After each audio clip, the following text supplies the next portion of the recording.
Assalamualaikum warahmatullahi wabarakatuh. Bertemu lagi dengan saya Nurini Swatin Habibah, di mana pada kali ini saya membahas tema yang lain dari kemarin. Kalau kemarin saya menjelaskan tentang tata tertib SMK Cordova. Kalau untuk saat ini saya membahas tentang hidup new normal saat masuk sekolah. Tapi jangan lupa ya, agar kalian bisa mengikuti video-video atau YouTube yang ada di channel SMK Cordova, jangan lupa like, comment, dan subscribe. Oke. Hidup new normal saat masuk sekolah, ya. Itu adalah gambaran ke depan ketika kita berangkat sekolah dengan kondisi masih pandemi COVID. Agar kita bisa berangkat, tentu saja kita harus memiliki strategi atau pola bagaimana agar kita bisa menuntut ilmu tapi dengan tetap menggunakan protokol kesehatan yang ada. Tentu saja agar kita bisa hidup new normal tadi, kita membutuhkan persiapan, apalagi seorang siswa, di mana siswa itu remaja itu emosinya masih labil ya, sehingga wajar mereka perlu bimbingan dan arahan ataupun perlu ilmu tentang kesiapan itu semuanya. Nah, kesiapan apa yang perlu dibutuhkan dalam hidup new normal saat masuk sekolah? Yang pertama, ya, kesiapan secara psikologis, ya. Ketika siap secara psikologis, maka jiwa seseorang itu akan merasa tentram dan nyaman. Ketika nyaman, maka kinerja otak akan memerintah tubuh kita menjaga kesehatan kita secara otomatis. Karena apa? Semua kinerja yang ada di dalam tubuh itu dipengaruhi oleh perintah dari otak. Kalau psikologi seorang siswa itu adalah nyaman secara otomatis, bahwasanya maka ketika keluar dari rumah pun dia tidak akan merasa was-was ataupun cemas, sehingga berangkat dengan sekolah pun mereka mendapatkan sesuatu yang menyenangkan. Yang kedua, yaitu bisa menjaga kebersihan diri. Menjaga kebersihan diri ini semata-mata untuk menjaga kesehatannya sendiri. Karena apa? Kebersihan diri itu dimulai dari hal yang sederhana. Misalnya membiasakan diri dengan mencuci tangan dengan sabun, atau jikalau memang dalam perjalanan dan tidak ada sabun atau air untuk mencuci tangan, maka siap sedia membawa hand sanitizer. Tetapi kebersihan pada hakikatnya atau seluruhnya itu kita sering untuk membersihkan tubuh kita, salah satunya memang dengan mandi. Maka ketika mau berangkat sekolah, maka kita harus membersihkan diri, yaitu dengan mandi terlebih dahulu. Jangan sampai kita berangkat sekolah dengan kondisi tubuh yang tidak bersih. Yang ketiga, yaitu perilaku hidup sehat seperti buang sampah pada tempatnya, ya. Itu adalah salah satu bentuk dari hidup new normal, yaitu perilaku hidup sehat. Apa aja sih perilaku hidup sehat itu? Ya, selain buang sampah pada tempatnya, juga kita bisa membersihkan lingkungan yang ada di sekitar kita. Misalnya aja jendela yang ada debunya kita bersihkan, meja, kursi, atau perlengkapan sekolah kita, keyboard, komputer, tas, dan lain halnya yang menjadi penunjang dalam kita belajar itu perlu dibersihkan. Yang keempat, bersihkan ruang lingkungan tempat belajar. Nah, ini sesuatu yang wajib ya, apalagi tempat itu kita tinggali atau kita gunakan untuk belajar. Jika kita tidak membersihkan lingkungan tersebut, maka kuman akan bertebaran ada di mana-mana. Karena apa? Kuman itu mudah muncul di tempat-tempat yang tidak bersih. Jadi membersihkan ruangan dan lingkungan tempat belajar itu akan menjadikan kita nyaman dalam belajar dan proses penerimaan mata pelajaran yang kita lakukan. Yang kelima, jika kondisi kurang sehat dengan gejala demam, batuk pilek, atau sakit tenggorokan, sesak nafas, kita bisa mengisolasi diri kita sendiri, ya. Jadi kita istirahat di rumah, bed rest, ya. Tidak keluar rumah, tidak berangkat sekolah. Otomatis ketika kita tidak berangkat sekolah, maka kita wajib izin atau pemberitahuan kepada pihak sekolah agar yang di sekolahan itu tidak was-was dengan kondisi siswa atau siswinya. Ketika siswa masuk sekolah awal ya, melakukan screening. Apa yang dimaksud screening?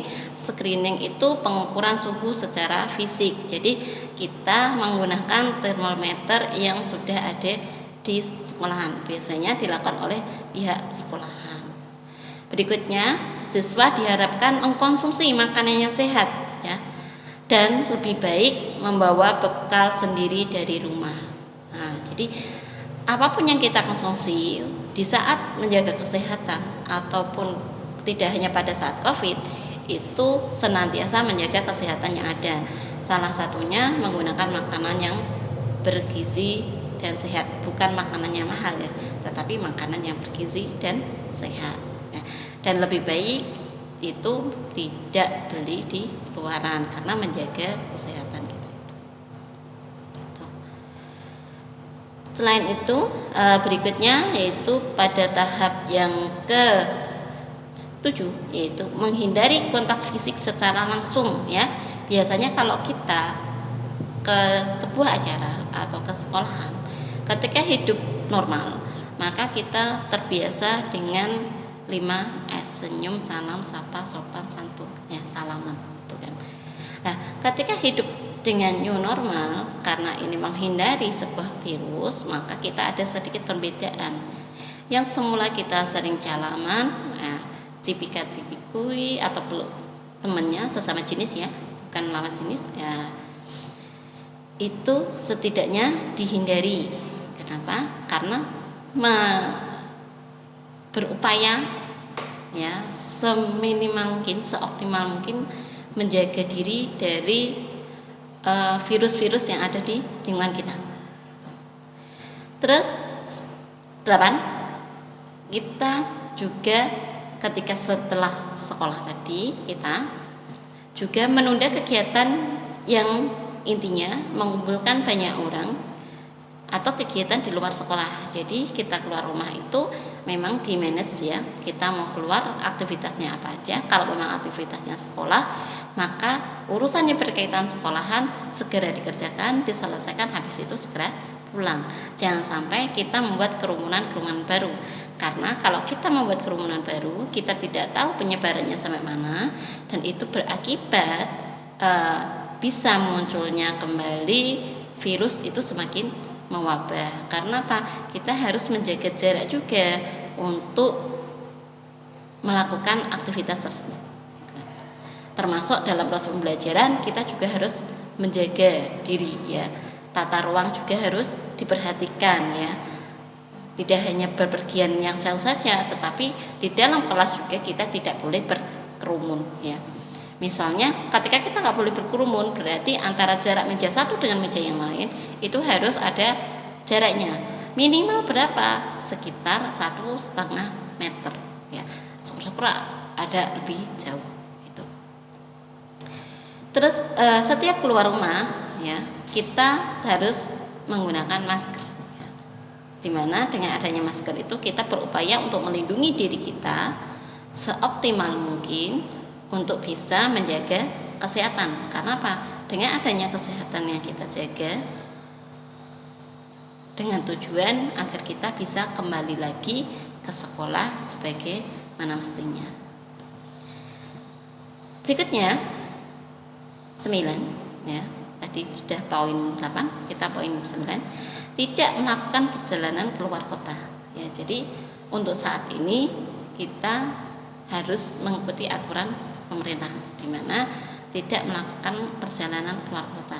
Jadi kalau kita bepergian, yang semulanya anak-anak itu suka berpergian, suka muncak, untuk saat ini lebih baik digunakan waktunya di rumah ya, digunakan untuk belajar seoptimal mungkin. Nah, itu adalah bagaimana kita mensiasati hidup new normal jika saat masuk sekolah. Ini adalah tip-tip yang bisa saya sampaikan ketika kalian nanti pembelajarannya dengan cara datang ke sekolah ya. Tetapi tidak memungkinkan juga kalau seandainya pembelajaran dilakukan secara daring. Kalau secara daring, kalian pembelajarannya tidak keluar rumah, tetapi cukup di dalam rumah, namun tetap mengerjakan tugas-tugas yang diberikan oleh Bapak Ibu guru, dan kesiapannya jauh lebih ringan secara fisiknya. Tapi kita membutuhkan sesuatu yang lebih, yaitu tentu kita harus punya pos sendiri, yaitu pengaturan kuota dan lain. Nah, untuk memanajemen hal itu tentu kita butuh materi yang sendiri ya. Dari materi sendiri pada saat ini nanti ya saya akan membahas tema yang lain di episode yang lain. Jadi untuk saat ini hidup new normal saat masuk sekolah itu ada beberapa tips yang telah saya sampaikan. Semoga anak-anak saya semua atau yang mendengarkan mendapatkan manfaat dari materi ini ya. Demikian tips hidup new normal saat masuk sekolah. Semoga materi ini bermanfaat dan menunggu materi berikutnya. Sekian dan terima kasih.